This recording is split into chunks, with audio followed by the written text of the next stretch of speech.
Hey guys, welcome back to the Outdoor Pursuit. My name is Juan, and today we're going to talk about one of my favorite baits, the Chatterbait. We're going to discuss colors, trailers, gear that I use, all things Chatterbait. So stick around and let's get right to it.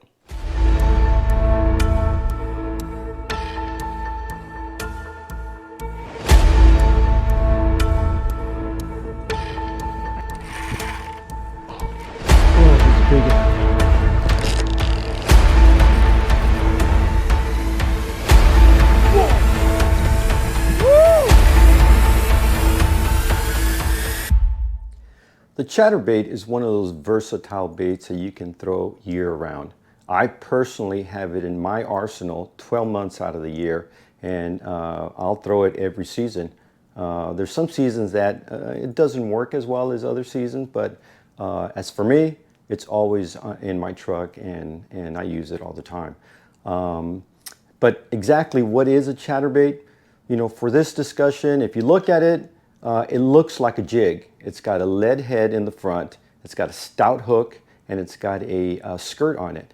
However, what makes it different than the jig or the spinnerbait or the swim jig is that it's got a blade in the front. And what this blade does, it moves side to side as it goes through the water, creating a tight vibration in the water. And that's what attracts the fish to it, and it becomes a very effective bait if you guys use it. For me, I have it in my truck all the time, and it's my search bait, it's my reaction bait, it's weedless, it goes through open water, it goes through weeds, so it's a very good bait to use to, number one, search for fish, or just use it as a reaction bait. So I've got a bunch of baits here on the table.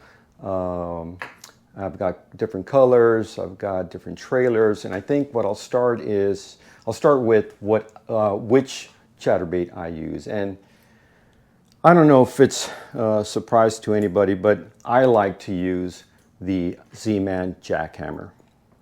As far as I'm concerned, it's second to none. The components used by Z-Man are top of the line. For one thing, the hook is a Gamakatsu hook. It's a stout hook. You're not going to bend it, and they're super sharp.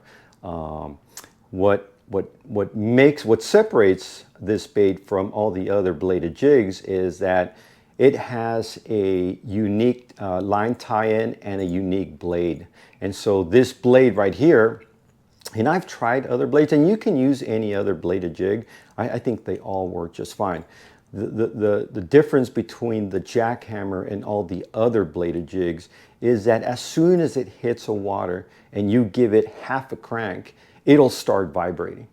And I think that's extremely important because I've used other bladed jigs in the past, and it takes 2 or 3 cranks before the bladed jig starts vibrating. And those 2 or 3 cranks could be 2 feet or 3 feet in the water, and it could be that you're taking the bait out of the fish's strike zone, right? Especially if you're fishing towards structure. If you're fishing towards structure and the fish is in a ambush point right next to the structure, you want that blade to start working right away.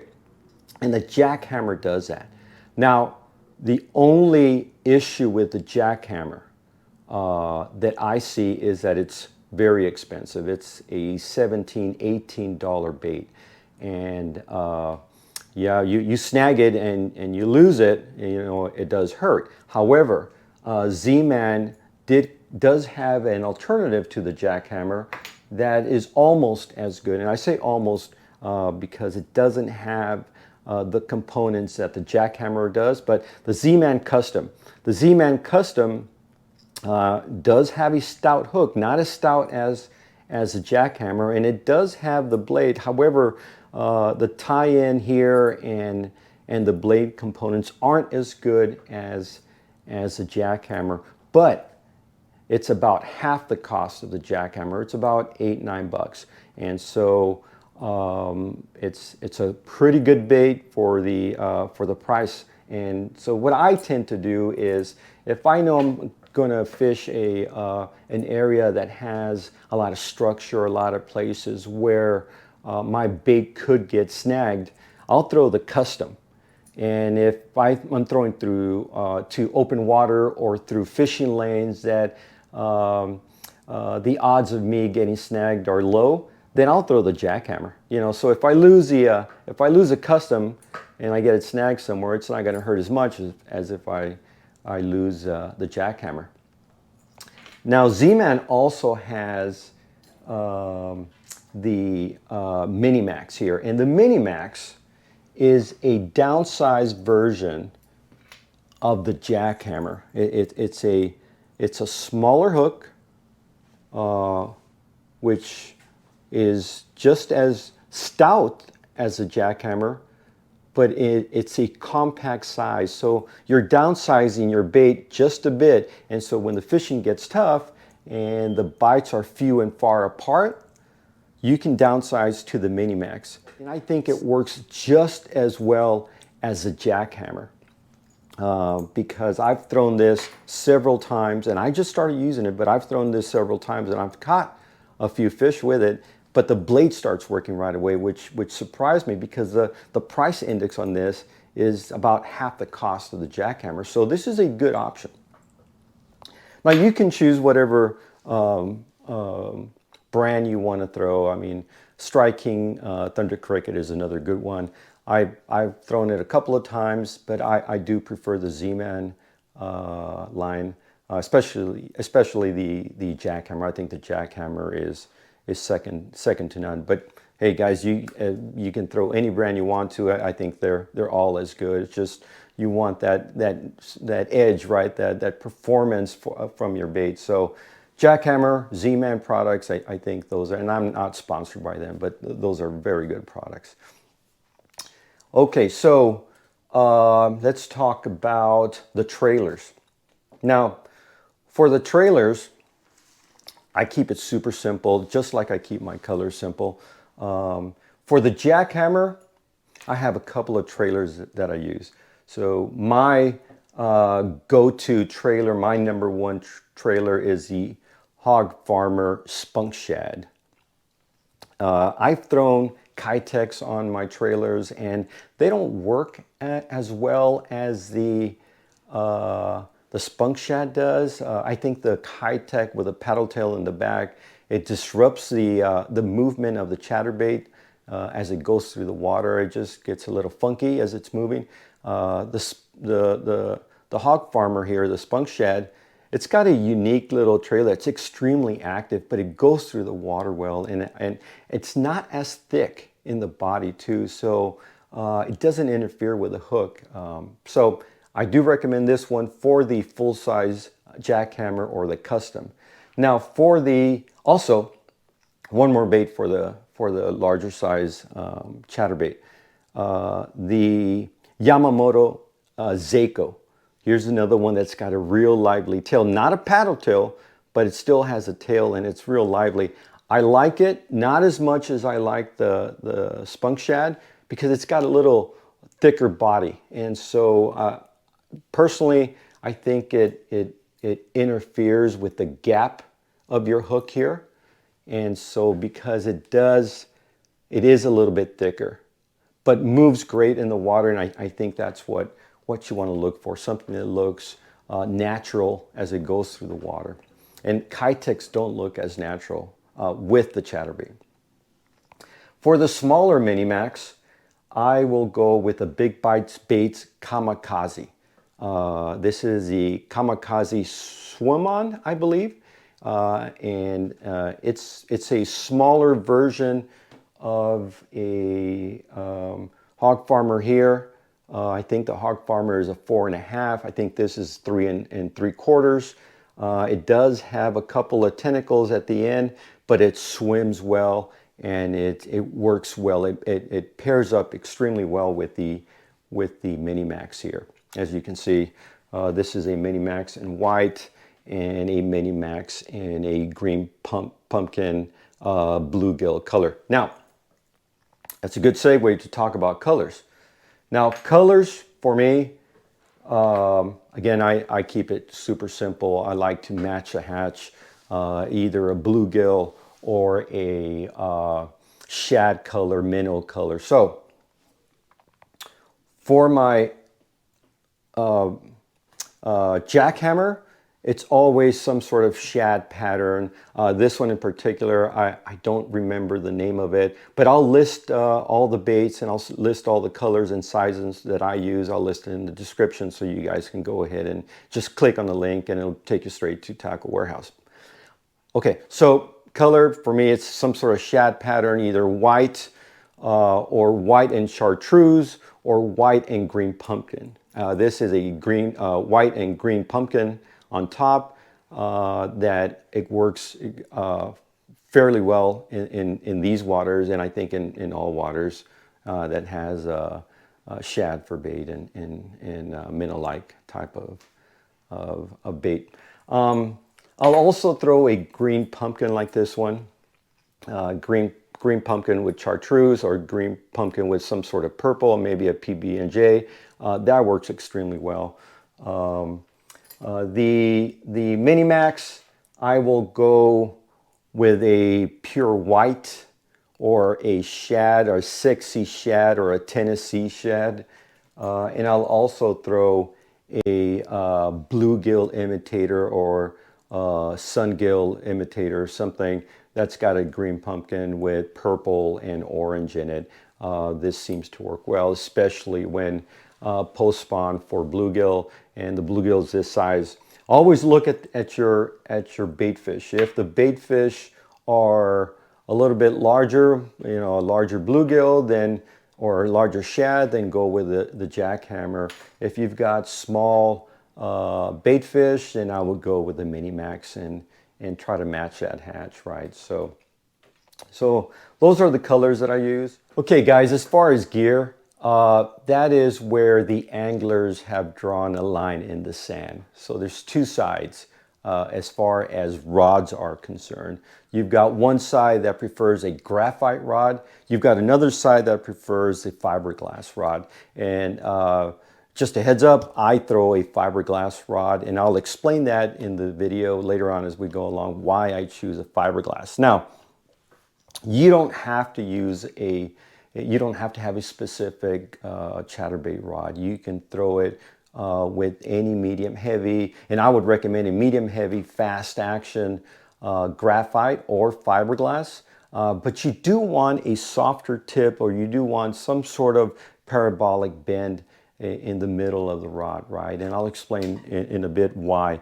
That's why if you're going with the graphite, go with a medium heavy, moderate action, and then the fast action. But a fast action can do just fine.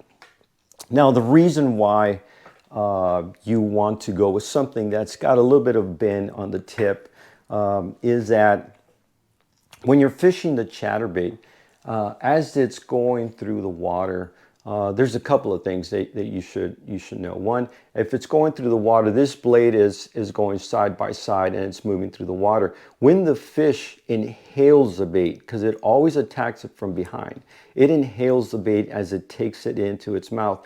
This blade, for some reason, goes forward, and this is what I've been kind of researching in the internet. It goes forward, and it prevents the fish from closing its mouth, or it allows the fish to spit it out. And so what happens if you have a graphite rod, and because graphite rods are very sensitive at the tip, if you feel that bite, a lot of times what happens is, and if you're like me, every time you feel a bite, you get all excited and adrenaline starts rushing through your body and you want to set the hook right away.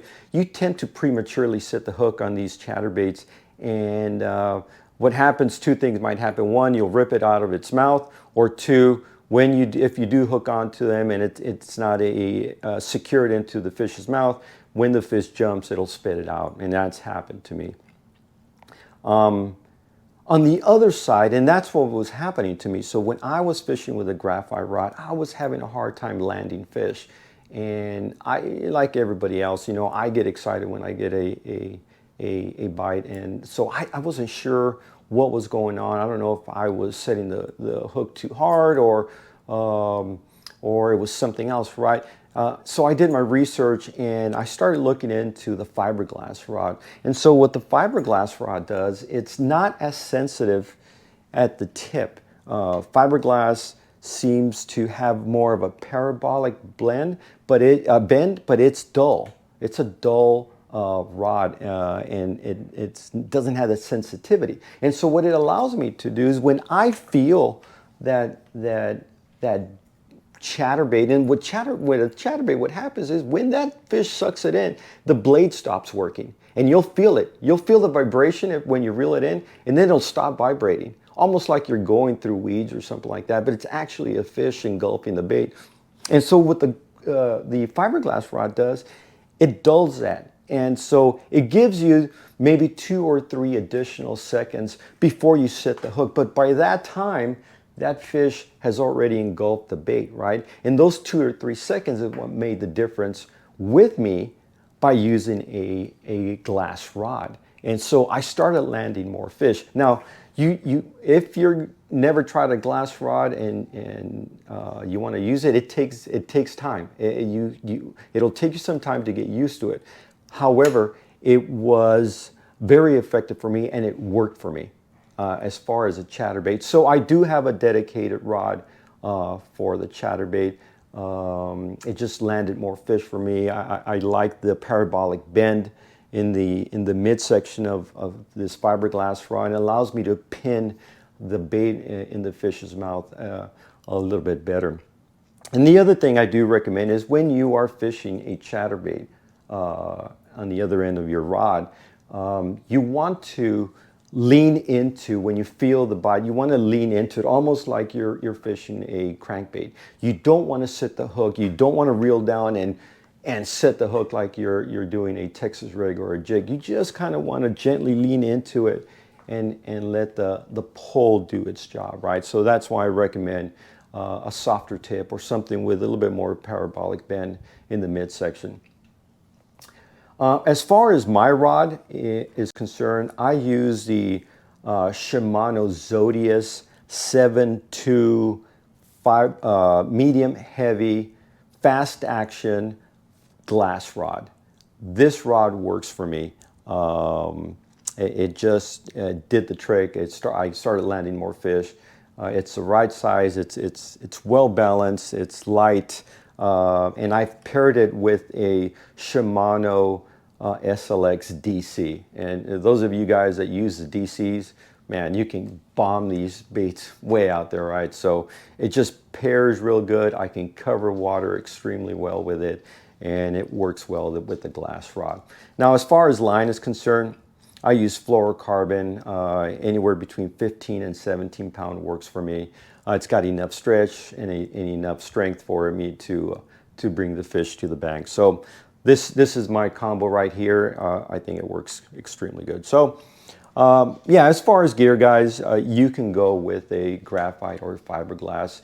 My recommendation is that you try your graphite rod and just use a medium heavy fast action or moderate action. If it works for you, then go ahead and use it. I'm not saying you have to have a specific rod for chatterbait, but once you start fishing the chatterbait and you start getting that skill for it, you'll start thinking, experimenting and so forth, and trying out new things. So the important thing is just get out there and use it.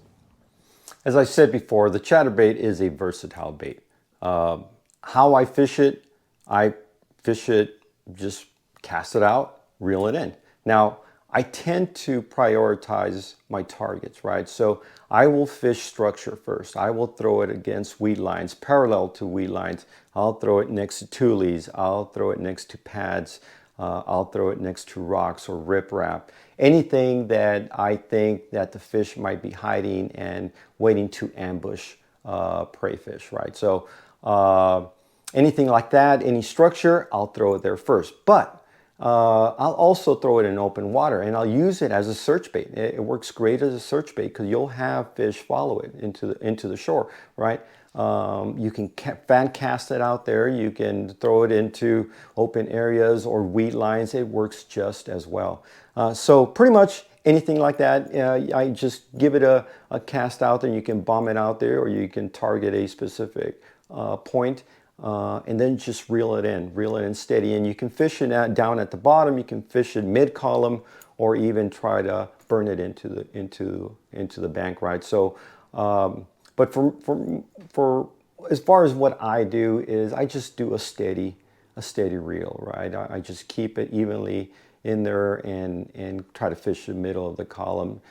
Sometimes I'll go and crawl it down to the bottom, but for the most part, it's mid-column for me. Now, you can also use the yo-yo technique, and that's if you're fishing deeper water, you can cast it out there, and you raise the rod tip, and you'll feel the bait vibrating as it goes up, and then, you know, bring the rod tip down, you know, bring in the slack, and then you raise the rod tip again. And what it does is the bait goes up, and then it falls naturally down. It goes up, and it falls naturally down. And that's another way to fish. And I usually don't fish it like that in shallow water, right? I rather just kind of reel it in. But if I'm fishing and I'm throwing out there in the deeper part of the water, I will yo-yo that bait towards me, and that works just as good. So pick your spots, pick your targets, prioritize it that way. Hit structure first, hit weed lines, hit rocks, hit anything that is structure, that is a good ambush point.